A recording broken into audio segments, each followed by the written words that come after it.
apa yang sudah dilakukan dari awal tahun, paling tidak dengan kenaikan GWM yang sudah diumumkan oleh BI, harusnya paling tidak melihat dulu efektivitas daripada kebijakan yang diambil ini. Dan Mhm. kalau memang melihat seluruh fundamental yang kita miliki, harusnya kita juga tidak terlalu perlu terlalu terburu-buru, terutama untuk memang menjudge bahwa memang BI paling tidak harus menaikkan suku bunga.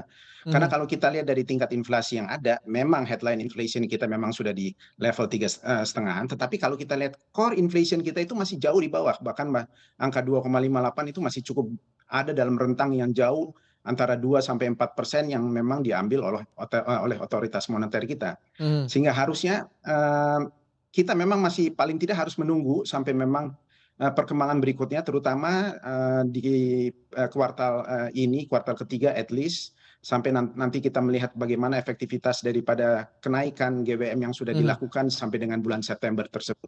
Iya, menanti efektivitas ini cukup menarik sebenarnya. Melihat efektivitas nantinya seperti apa kalau memang GWM ini efektif atau tidak dengan menaikkan dari 6,5% menuju ke 9% secara gradual sampai dengan di bulan September.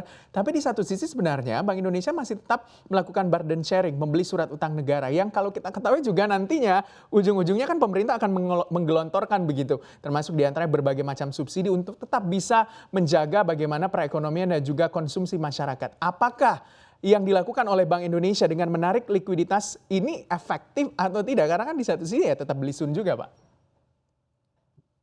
Iya, betul sebetulnya, tapi itu sebetulnya tidak terlalu signifikan karena itu sebenarnya part daripada BI untuk menjaga di pasar terus terang, karena mereka mempunyai triple intervention, antara lain melalui pasar FX, pasar DNDF, dan pasar obligasi tersebut, di mana memang mereka bisa masuk melalui pasar primer ataupun sekunder. Mhm. Tetapi kalau melihat secara keseluruhan yang kita lihat memang akhir-akhir ini, investor domestik pun sangat cukup tertarik, terutama melihat obligasi yield kita, misalnya katakan yang 10 tahun sudah mencapai 7,5% seperti yang ada di lelang kemarin, sehingga harusnya ini masih menjadi salah satu level yang menarik dibandingkan memang mereka harus menginvestasikan misalnya di deposito yang memang sudah sangat rendah.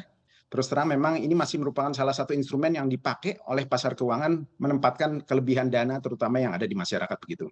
Mhm. Oke, tapi itu untuk, obligasi yang bertenor jangka pendek ya, 10 tahun begitu. Tapi kalau kita lihat dengan obligasi yang cukup jangka panjang ini cenderung tidak liquid dan, outflow dari asing juga cukup besar dengan positioning foreign juga di pasar SBN kita yang mulai susut sampai dengan di posisi 17%. Anda melihat apakah memang masih cukup menarik sebenarnya untuk SBN yang jangka menengah atau mungkin jangka pendek dan juga jangka panjang seperti apa, Pak? Ya, terus terang, obligasi negara kita selalu has been the darling of the regional market sih. Jadi Mhm. kalau kita lihat memang ada outflow memang betul. Apalagi kita lihat outflow itu terjadi sesudah memang perang, sewaktu Rusia masuk ke Ukraina di akhir Februari.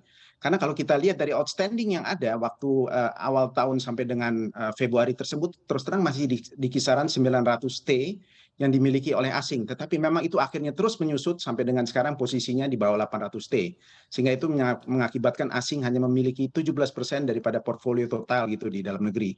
Tetapi jangan salah, investor lokal, domestik sangat mendominasi. Bahkan kalau kita lihat, di kami pun kita juga lihat, retail klien itu masuk cukup banyak. Karena memang mungkin mereka melihat yield yang memang ditawarkan itu masih sangat menarik.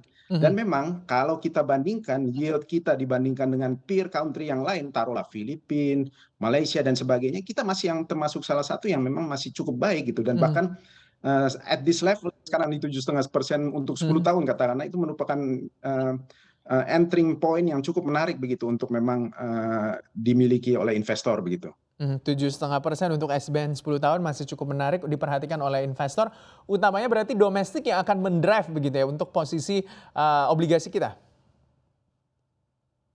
Memang terus terang semenjak era pandemi yang kita lihat di mana ada outflow dan sebagainya dan berkurangnya, menyusutnya porsi asing, kita lihat domestik demand ataupun memang permintaan dari domestik yang masuk, terutama dengan kalau kita lihat waktu era pandemi di mana ada quantitative easing dengan banyaknya supply likuiditas di pasar, mengakibatkan memang investor domestik yang masuk terutama ke pasar SBN memang sangat kuat.